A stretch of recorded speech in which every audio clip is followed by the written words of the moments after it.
In a difficult economic situation with the inflation and with the shortages of gas and electricity. So yes, we are at a difficult situation. And there, I think it's very important that we can have this discussion. This is something affecting households all across Europe. But at the same time, what seems like an easy solution just for governments to put more money into the pockets of European citizens, when the inflation is because of shortages of deliveries, that won't solve the problem. That would only increase the inflation. So what seems like an easy solution is not really the solution. And this is something we have to discuss and also be honest to the citizens in Europe that what seems to be just do it won't solve the problem.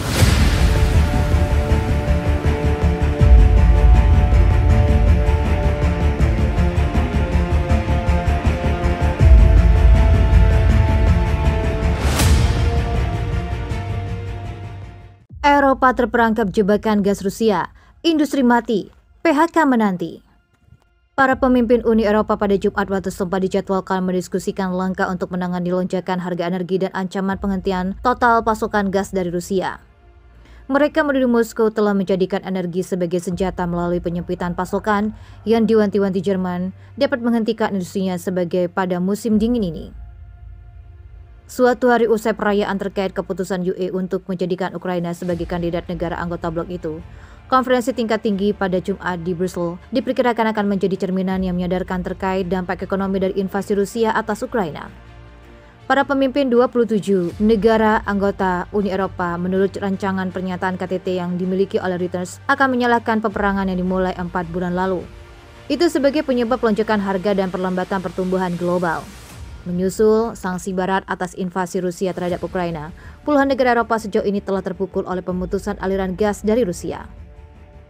Menteri Ekonomi Jerman Robert Habeck memperingatkan negaranya berada di titik menuju kekurangan gas jika pasokan Rusia tetap rendah seperti yang terjadi saat ini dan beberapa industri harus ditutupi pada musim dingin.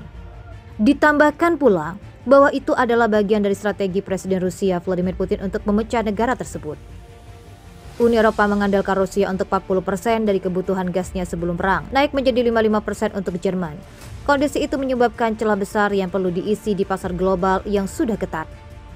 Para pemimpin Uni Eropa tersebut bertemu di Brussels pada Jumat 24 Juni 2022 untuk membahas turbulensi ekonomi yang terjadi karena perang Rusia dan Ukraina. Konflik tersebut semakin menyebabkan ketidakstabilan ekonomi global dan meningkatkan ancaman resesi.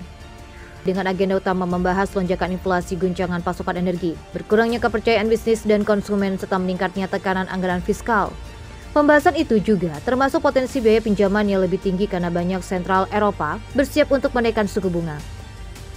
Presiden ECB Christine Lagarde mengatakan untuk pertama kalinya dalam 11 tahun ECB akan menaikkan suku bunga acuan untuk melawan kenaikan harga yang tidak terkendali.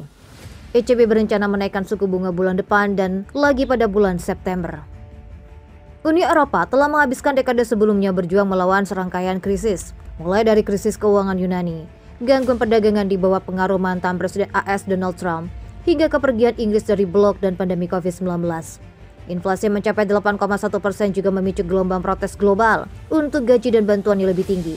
Badan Eksekutif UE, Komisi Eropa pada hari Jumat mengumumkan rencana untuk menertibkan obligasi senilai 50 miliar euro atau sekitar 52,7 miliar dolar Amerika Serikat untuk membantu negara-negara anggota. Rencananya obligasi akan diterbitkan antara Juli dan September sebagai bagian dari program pemulihan ekonomi andalan. Dengan tidak adanya tanda-tanda akhir perang di Ukraina, Uni Eropa berkomitmen untuk meningkatkan sanksi terhadap Rusia sebagai hukuman. Energi merupakan tantangan besar bagi UE yang selama bertahun-tahun sangat bergantung pada minyak gas alam dan batu bara Rusia.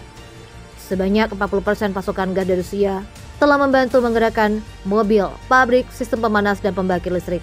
Moskow telah mengurangi pasokan gas ke beberapa negara Uni Eropa, termasuk ke importir terbesar, Jerman dan Italia, serta memotong pengiriman ke anggota lain seperti Finlandia. Jerman pada hari Kamis menyampaikan fase kedua dari rencana darurat 3 tahap untuk pasokan gas dengan mengatakan negara itu menghadapi krisis. Kelemahan di ekonomi terbesar di Eropa itu berisiko memiliki efek limpahan yang luas dan membuat perkiraan pertumbuhan ekonomi terbaru UE tidak terlalu cerah pada tahun 2022.